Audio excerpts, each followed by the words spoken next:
हिमाचल विधानसभा का शीतकालीन सत्र 10 से 15 दिसंबर तक धर्मशाला में आयोजित हो रहा है। सत्र के चलते सरकार में मंत्री व विधायक 9 दिसंबर को धर्मशाला पहुंच जाएंगे। मुख्यमंत्री जयराम ठाकुर भी 9 दिसंबर वीरवार को धर्मशाला पहुंच जाएंगे, लेकिन वे 12 दिसंबर तक धर्मशाला में ही रुकेंगे। मुख्यमंत्री सत्र को पहले 2 दिन ही अटेंड करेंगे। उसके बाद वे पीएम की ओर से बुलाई गई सीएम काउंसिलिंग की बैठक के लिए वाराणसी जाएंगे। वहां मुख्यमंत्री जयराम ठाकुर अपनी सरकार की योजनाओं पर प्रेजेंटेशन भी देंगे। पहले 2 दिन सत्र के बाद रविवार को 2 बड़ी बैठकें भी रखी गई हैं। गद्दी कल्याण बोर्ड की 18वीं बैठक और गुज्जर कल्याण बोर्ड की 21वीं बैठक मुख्यमंत्री की अध्यक्षता में राजकीय महाविद्यालय के सभागार में आयोजित की जाएगी। रेजिडेंट डॉक्टर एसोसिएशन ने मांगों के समर्थन में आंदोलन तेज कर दिया है। आज बुधवार से पूरा दिन हड़ताल पर रहे, जिस कारण मरीजों को खासी परेशानी से जूझना पड़ा। आईजीएमसी अस्पताल शिमला के 300 डॉक्टर हड़ताल पर हैं। बीते 2 दिन इन्होंने 2 घंटे की हड़ताल की व उसके बाद ओपीडी में आ गए थे। रेजिडेंट डॉक्टर एसोसिएशन के अनुसार आज से आंदोलन तेज हो गया है। Federation of resident doctor association के बैनर तले देश भर में यह हड़ताल हो रही है। रेजिडेंट डॉक्टर नीट पीजी की काउंसलिंग को अस्थायी तौर पर आगे बढ़ाने का विरोध कर रहे हैं। एसोसिएशन का कहना है डॉक्टर की कमी है, ऐसे में काउंसलिंग समय पर होनी चाहिए। उपायुक्त शिमला आदित्य नेगी ने शिमला शहर में बर्फबारी से निपटने के लिए की जाने वाली तैयारियों की समीक्षा बैठक की अध्यक्षता की। उन्होंने कहा कि बर्फबारी से निपटने के लिए सभी संबंधित विभाग सभी तैयारियां पूर्ण कर ले, ताकि शिमला शहर के आमजन को इस दौरान कठिनाइयों का सामना न करना पड़े। उन्होंने कहा कि शिमला शहर को अलग अलग सेक्टर में विभाजित किया है तथा प्रत्येक सेक्टर में संबंधित विभाग के अधिकारियों की ड्यूटी सुनिश्चित की गई है। उन्होंने सेक्टर वार सभी नोडल अधिकारियों को अपने अधीन सभी अधिकारियों के साथ 1-2 दिन में बैठक आयोजित कर बर्फबारी से निपटने के लिए उचित कदम उठाने के निर्देश दिए। उन्होंने कहा कि ढली से लेकर कुफरी तक की सड़क के बीच में पार्किंग व्यवस्था सुनिश्चित की जाएगी तथा पर्यटकों के लिए शिमला से कुफरी आने जाने के लिए एचआरटीसी बस का प्रबंध किया जाएगा, ताकि जाम की स्थिति पैदा न हो।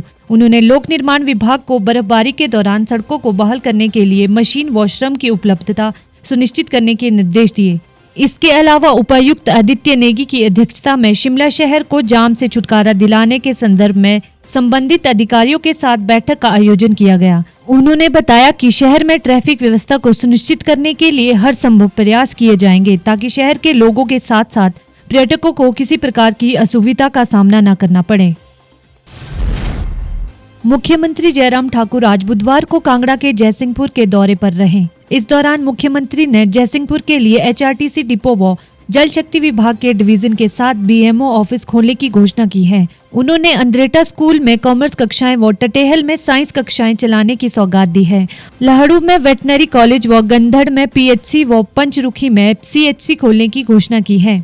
मुख्यमंत्री जयसिंहपुर में जनसभा को संबोधित कर रहे थे। इस मौके पर उन्होंने विधायक रवि धीमान की ओर से रखी तमाम मांगों को स्वीकार कर घोषणा की। इस मौके पर उन्होंने कहा कि 118 करोड़ के शिलान्यास व 18 योजनाओं को लोकार्पित किया है। जयराम ठाकुर ने कहा कि लोक निर्माण विभाग के माध्यम से जयसिंहपुर विधानसभा क्षेत्र में 190 करोड़ रुपए खर्च किए जा रहे हैं। नेशनल हाईवे 707 के निर्माण में लगी कंपनी द्वारा लापरवाही का बड़ा मामला सामने आया है। यहां कंपनी द्वारा बीती रात पहाड़ी को तोड़ने के लिए बारूदी ब्लास्टिंग की गई, जिससे मोटरसाइकिल पर सवार होकर जा रहे पति पत्नी सहित उनका 2 वर्षीय मासूम बेटा ब्लास्टिंग के मलबे की चपेट में आने से घायल हो गए। जिसके बाद कंपनी के कर्मचारियों द्वारा घायलों को अस्पताल तक पहुंचाने की जहमत नहीं उठाई गई, उल्टा वे वहां से भाग खड़े हुए। लिहाजा स्थानीय लोगों द्वारा तीनों घायलों को सीएचसी रोहन हाट पहुँचाया गया, जहाँ उन्हें प्राथमिक उपचार देने के बाद हायर सेंटर रेफर कर दिया गया।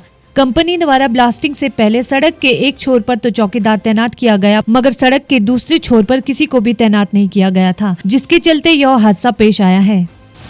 हिमाचल प्रदेश में चोरों के हौसले दिन ब दिन बुलंद होते जा रहे हैं। मामला प्रदेश के जिला कांगड़ा का है, जहां शातिरों ने पुलिस विभाग डरोह प्रशिक्षण केंद्र में सब इंस्पेक्टर के घर सेंधमारी कर डाली। इस दौरान शातिर लाखों के गहने सहित हजारों की नकदी पर हाथ साफ कर गए। चोरों ने इस वारदात को तब अंजाम दिया जब घर पर कोई भी मौजूद नहीं था। शातिर घर का ताला तोड़कर अंदर घुस आए और 45,000 रुपए की नकदी समेत 5.25 लाख के गहने उड़ा ले गए। वहीं जब परिवार वापस लौटा तो घर के ताले टूटे हुए देखकर उनके पैरों तले जमीन खिसक गई। परिवार के सदस्यों ने अंदर जाकर देखा तो सारा सामान इधर उधर बिखरा हुआ था तथा अलमारी से गहनों सहित नकदी गायब थी, जिसके बाद पुलिस थाना पहुंचकर शिकायत दर्ज करवाई गई। वहीं राजधानी शिमला के कृष्णा नगर में चोरों ने हजारों रुपए की नकदी सहित सोने के आभूषणों पर हाथ साफ कर लिया है। पुलिस को दी गई शिकायत में भूपेंद्र कुमार ने बताया कि जब वो अपनी पत्नी संग वाकना घाट में एक समारोह में गया हुआ था तो पीछे से चोरों ने घर का ताला तोड़ दिया और अलमारी में रखे सोने का ब्रेसलेट व 20,000 की नकदी चुरा ली। एसपी शिमला मोनिका बुटुंगरू ने मामले की पुष्टि करते हुए बताया कि तकरीबन 60,000 रुपए की चोरी हुई है। उन्होंने बताया कि आरोपियों की धरपकड़ के लिए सीसीटीवी फुटेज खंगाले जा रहे हैं। राजधानी शिमला में तेंदुए की दहशत कम होती नहीं दिख रही है। शिमला शहर में इसी साल तेंदुए के दिखने और हमला करने की दर्जनों से अधिक घटनाएं हो चुकी हैं। शिमला के साथ लगते महली गांव में भी मंगलवार रात 2 तेंदुए देखे गए। यहाँ तेंदुए के अलावा इसके छोटे बच्चे भी रिहायशी इलाके में घूमते देखे गए हैं। कई बार तो ग्रामीणों को दिन के समय भी तेंदुआ दिख चुका है। गांव के बीचों बीच रिहायशी क्षेत्र में देखे गए 2 तेंदुए के खौफ से पूरे गांव में दहशत का माहौल है। मंगलवार रात करीब 8 बजे 2 तेंदुए घरों के आसपास देखे गए, जिसके चलते ग्रामीण सहमे हुए हैं। लोग शाम के बाद घरों से बाहर निकलने में भी कतरा रहे हैं। शिमला के आसपास के क्षेत्रों में तेंदुए ने कई घटनाओं को अंजाम दे दिया है, जिसके चलते महली के ग्रामीणों में भय पनप रहा है। राजधानी शिमला के एक होटल में पर्यटक को चिट्टा सप्लाई करने पहुंचे आरोपित को पुलिस ने गिरफ्तार किया है। आरोपित की पहचान ऋतिक निवासी सहारनपुर उत्तर प्रदेश के तौर पर की गई है। पुलिस की विशेष जांच टीम को सूचना मिली थी कि आरोपी राम बाजार स्थित एक होटल में चिट्टे की सप्लाई करने वाला है। पुलिस ने इसे पकड़ने के लिए जाल बिछाया और देर शाम आरोपी को गिरफ्तार किया। पुलिस ने इसके पास से 29.59 ग्राम चिट्टा बरामद किया। पुलिस ने एनडीपीएस एक्ट के तहत मामला दर्ज कर जांच शुरू कर दी है। वहीं जिला सिरमौर के पुलिस थाना माजरा की पुलिस टीम ने गश्त के दौरान एक मकान से 60 लीटर कच्ची शराब बरामद की है। इस मामले में पुलिस ने 38 वर्षीय स्थानीय व्यक्ति के विरुद्ध पुलिस थाना माजरा में हिमाचल प्रदेश एक्साइज एक्ट के अंतर्गत मामला दर्ज किया है। वह आरोपी को गिरफ्तार कर लिया है। जोगिंदरनगर उपमंडल में एक विवाहिता की संदिग्ध परिस्थितियों में मौत होने का मामला सामने आया है। मृतक महिला की पहचान 35 वर्षीय सपना निवासी कोलंग के रूप में हुई है। वहीं पुलिस ने शव का पोस्टमार्टम करवाकर परिजनों को सौंप दिया है। जानकारी के अनुसार सपना खेतों में काम करने के बाद घर की ओर जा रही थी। इसी दौरान वो अचानक बेहोश होकर रास्ते में गिर गई। जब लोगों ने सपना को बेहोशी की हालत में देखा तो उसे तुरंत सिविल अस्पताल ले जाया गया, जहां चिकित्सकों ने उसे मृत घोषित कर दिया। एएसआई पवन ने बताया कि प्रारंभिक जांच में मामला आत्महत्या का लग रहा है, लेकिन पुलिस हर पहलू की जांच कर रही है। वहीं जिला कुल्लू के चौहकी इलाके में एक साधु की संदिग्ध परिस्थितियों में मौत हो गई है। मौत के असली कारणों का खुलासा नहीं हो पाया है, परंतु कयास लगाए जा रहे हैं कि साधु की मौत ठंड के कारण हुई है। मृतक की पहचान अनिल गिरिपुत्र गणेश गिरी निवासी नासिक महाराष्ट्र के रूप में हुई है। एसपी कुल्लू गुरुदेव शर्मा ने बताया कि चौहकी गाँव में 62 वर्षीय साधु कमरे में मृत अवस्था में पाया गया। सूचना मिलने के बाद पुलिस की टीम मौके पर पहुंची और साधु के शव को कब्जे में लेकर पोस्टमार्टम के लिए अस्पताल पहुंचाया गया।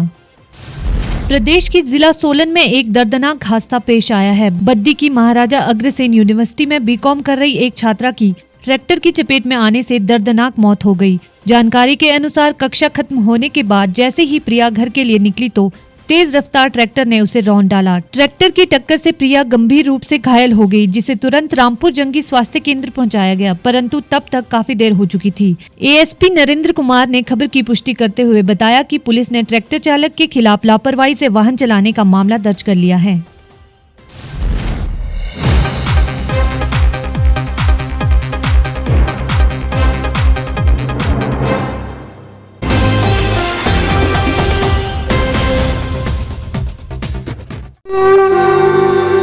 भारतवर्ष, जिसे आप दशकों से सुनते आए हैं कि सोने की चिड़िया थी। इसके पंख पहले मुगलों ने कुतरे, फिर अंग्रेजों ने, और आज राजनीतिक प्राणी कोई कोर कसर नहीं छोड़ रहे।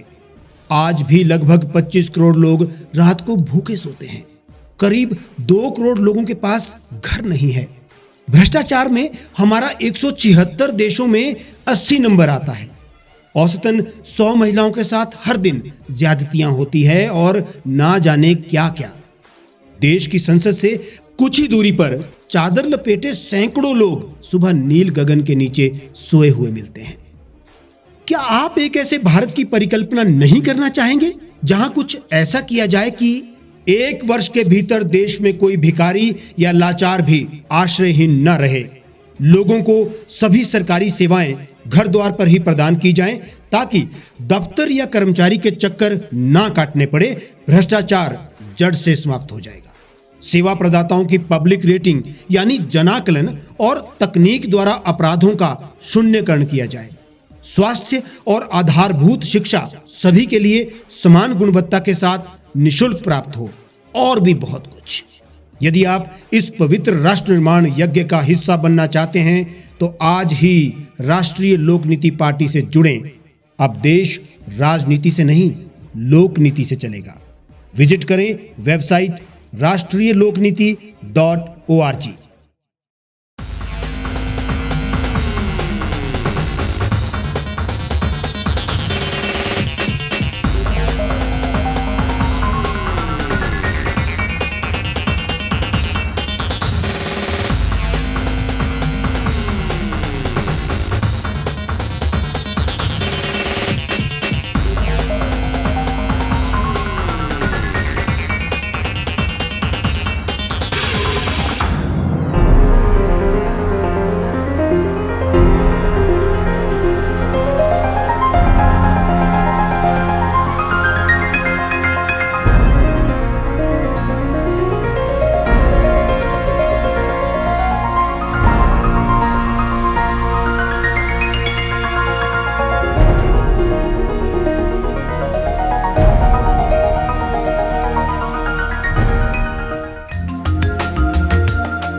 लेटेस्ट खबरों के लिए आप यूं ही देखते रहिए the Reap Times. Like, share और सब्सक्राइब करना ना भूलें।